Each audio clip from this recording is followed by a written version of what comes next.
l'œil gauche, vous faites hic, hic, hic. Ça, c'est très simple, hein. Normalement, vous ne devriez pas... Des choix, leur tangage poétique. Hic, hic, hic. Allez, venez, milord, vous asseoir à ma table. Il fait si froid dehors, ici c'est confortable.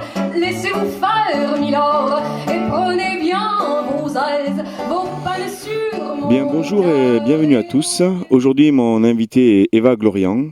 Alors, Eva Glorian est une artiste aux multiples talents, de la peinture à la chanson, en passant par le côté théâtre, comédienne.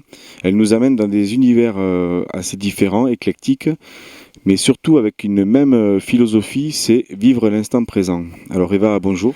Déjà, d'où vous êtes d'origine? Bonjour Laurent, moi je viens au départ de Roubaix, donc dans le nord de la France, et donc j'ai vécu mes 5 premières années là-bas. Et je suis descendue en Ariège, là où j'ai vécu voilà, mon adolescence et tout ça. Et puis je suis arrivée à Toulouse, enfin pas à Toulouse, en fait je suis à Aunes, dans un petit village à 20 minutes de Toulouse. Et voilà, je suis là, c'est entre la campagne et la ville, quoi. C'est un petit compromis, voilà. Alors j'ai posé une question un peu directe. Vous avez un parcours donc éclectique. Vous êtes aujourd'hui autant comédienne que peintre, que chanteuse, et vous faites aussi des compositions de chansons. Qu'est-ce qui vous pousse à faire autant de créativité? Qu'est-ce qui vous pousse vers la scène avec autant de passion apparemment? À 5 ans, je chantais déjà, en fait, et je dessinais déjà aussi. Et ce qui se passe, c'est qu'à 5 ans, on ne sait pas pourquoi on est poussé, on sait pas pourquoi on aime faire ça, quoi. Et je pense que le fait de l'avoir continué, eh ben, ça m'a poussé, en fait, le temps m'a poussé à continuer à le faire, en fait, et j'ai pas de choses précises. Ce qui me pousse peut-être, c'est que dans ces espaces-là, ces espaces de création, il y a le temps qui se suspend. Voilà, peut-être que c'est ça qui me pousse à continuer ces créations et ce travail. Et puis aussi parce que voilà, c'est un mouvement qui nous est propre aussi et quelque part, je sais pas, quelque part, ça nous dépasse et puis ça nous échappe, quoi. C'est une question un peu particulière, quoi. Qu'est-ce qui nous pousse? Voilà, il y a des choses qui nous poussent et on ne sait pas pourquoi, quoi. Mais voilà, c'est toujours une animation, un mouvement et qui nous entraîne et puis on se laisse entraîner aussi, quoi. En ayant toujours un chemin, évidemment, mais voilà, à peu près. Alors vous avez créé avec Najette Ménard un spectacle qui s'appelle Wagon Poésie. Donc en fait vous expliquez que ce spectacle est considéré comme hors temps. Alors est-ce que vous pouvez nous expliquer un peu plus cet univers musical Wagon Poésie? Wagon Poésie, c'est quelque chose qui s'est déroulé il y a 3 ans. En fait, il y a 3 ans, j'avais écrit pas mal de chansons et je les ai montrées à une amie qui est Najette Ménard, qui est metteur en scène. Et j'ai dit, bon, il faut faire quelque chose avec ça. Et j'avais pas envie que ça soit simplement chanter pour chanter mes chansons. Voilà, à cette époque-là, c'était ça. Et donc, je voulais mettre en scène, en fait. Et qu'il y ait un personnage qui arrive et qui... voilà, c'est devenu Wagon Poésie. Et donc, ce spectacle, c'est entre poèmes, chansons et théâtre. Donc, c'est un personnage qui arrive et qui adore raconter les histoires et des histoires dans les trains. Et donc, ça va être voilà, des chansons quand même qui n'ont pas forcément de lien entre elles, ou des poèmes qui n'ont pas forcément de lien entre eux, mais voilà, ça va parler de Madame Plaisir, de la ménagère, ça va parler de la plume, ça va parler voilà, de la guerre aussi à un moment donné. Voilà, c'est des histoires comme ça qui traversent notre temps, et quand on parle d'Hortense, les histoires d'Hortense, c'est voilà, quelque part peut-être aussi une petite création qui parle des histoires humaines d'avant, de maintenant et puis d'après aussi, quoi. Et, Voilà. à qui s'adresse ce spectacle? Est-ce qu'il y a un public à viser? Est-ce que ça peut être pour toute la famille? Est-ce que les enfants peuvent plonger dans cet univers? Alors, c'est pas un spectacle précisément pour les enfants, c'est vraiment tout public, ouais. Donc c'est vrai qu'il y a des enfants qui peuvent voir le spectacle, j'en ai notamment vu de temps en temps qui étaient là et puis qui avaient les yeux écarquillés. Eux, ils s'accrochent plus aux personnages ou à des moments donnés précis dans certaines chansons et tout ça. Mais quand il y a une interprétation, les enfants enfin, regardent vraiment et ils sont pris par le spectacle, oui, ça c'est vrai. Mais je sais pas, on n'a pas écrit ça pour les enfants, voilà. Mais les messages passent et puis différemment. Les adultes prennent différemment les messages des chansons et puis les enfants, ils le prennent différemment aussi, quoi, voilà. Donc voilà, c'est un spectacle tout public. J'ai vu justement sur YouTube que vous avez créé une chanson en hommage à Charlie. Est-ce que vous vous considérez comme une artiste engagée?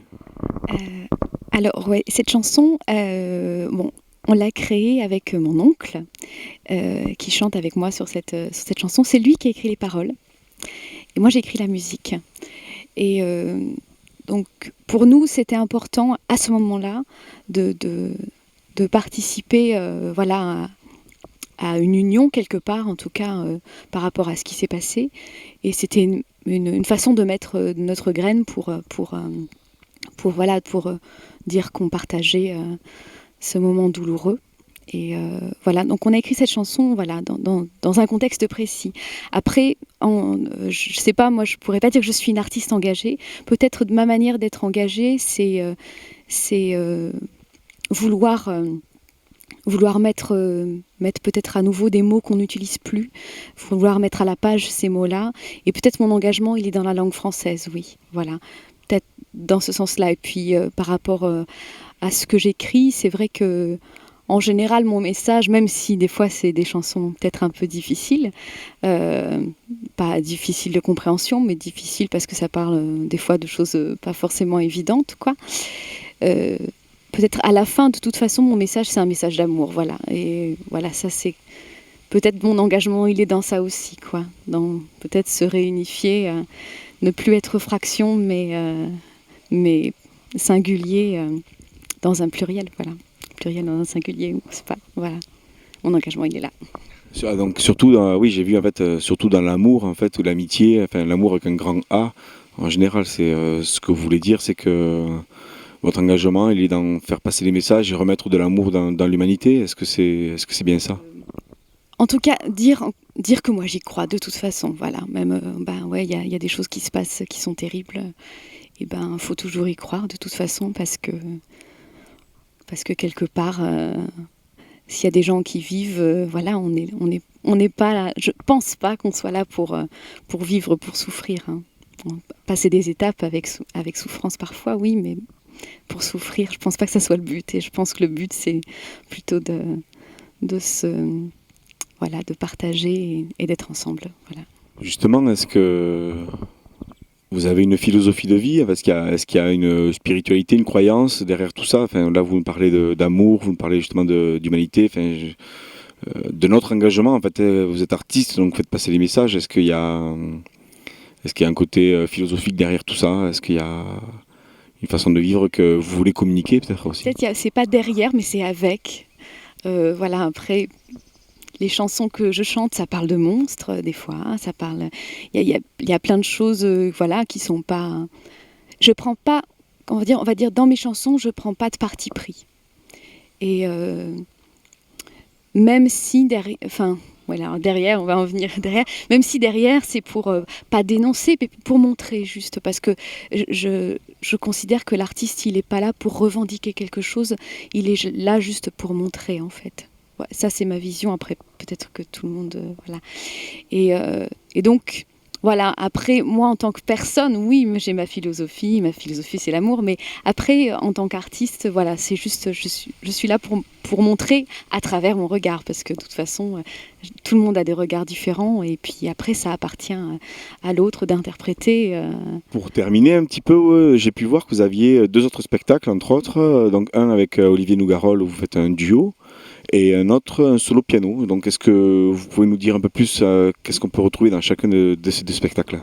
Alors, pour le duo que je forme avec Olivier Nougarol, qui est guitariste, on a choisi en fait de prendre des chansons. En fait, c'est de la reprise de chansons de langue anglaise, française et espagnole. Et donc, on a choisi des chansons qui nous plaisent vraiment.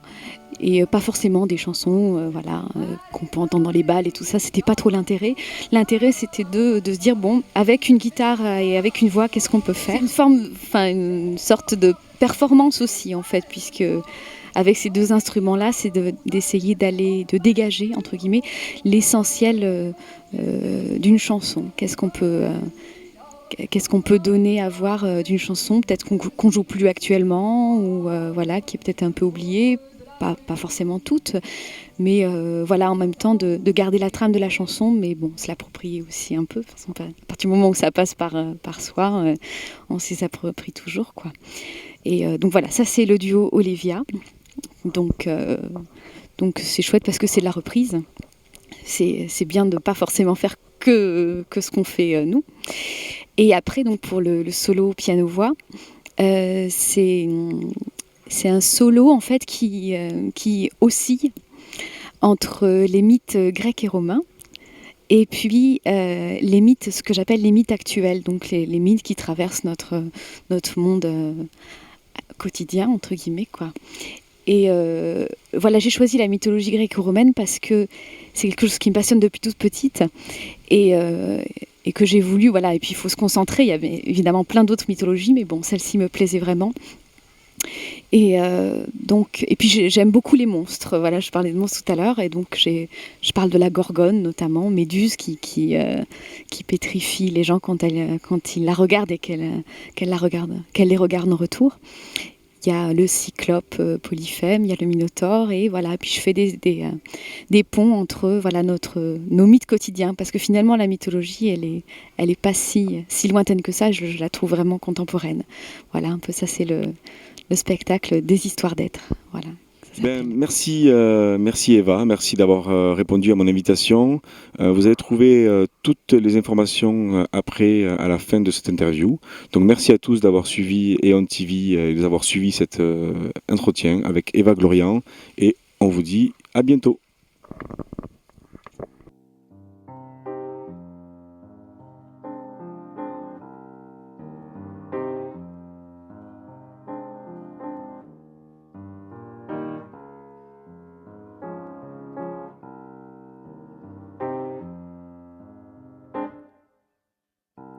L'on dit que je suis un être hideux, qu'il siffle des serpents dans mes cheveux, sifflante couronne ma tête de gorgone.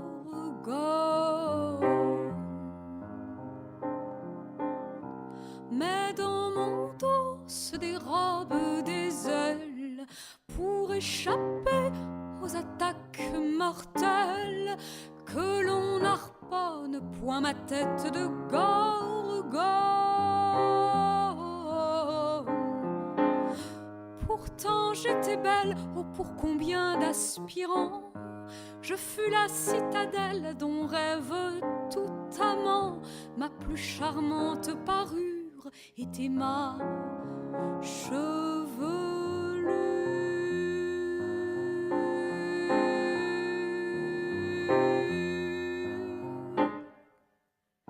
Mais n'y a-t-il point beauté sans jalousie? J'ai veillé malgré moi une ardente frénésie dans laquelle on harponne mon corps de gorgone. Il est un dieu expert en la matière, frère de Jupiter, seigneur de la mer, Poséidon en personne, viola mon corps de gorgone. Dans ce temple consacré à la chaste Athéna, cette dernière, outrée, son regard détourna. Ce viol inaugure ma serpentine chevelure.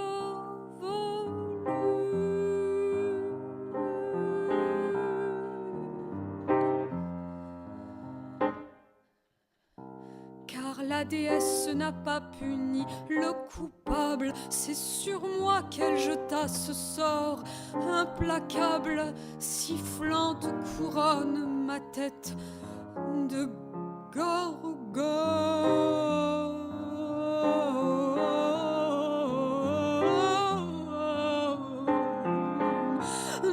braquez pas ma stupéfiante apparence, celle où se dressent des serpents qui dansent, car de mes yeux de gorgone des statues je façonne.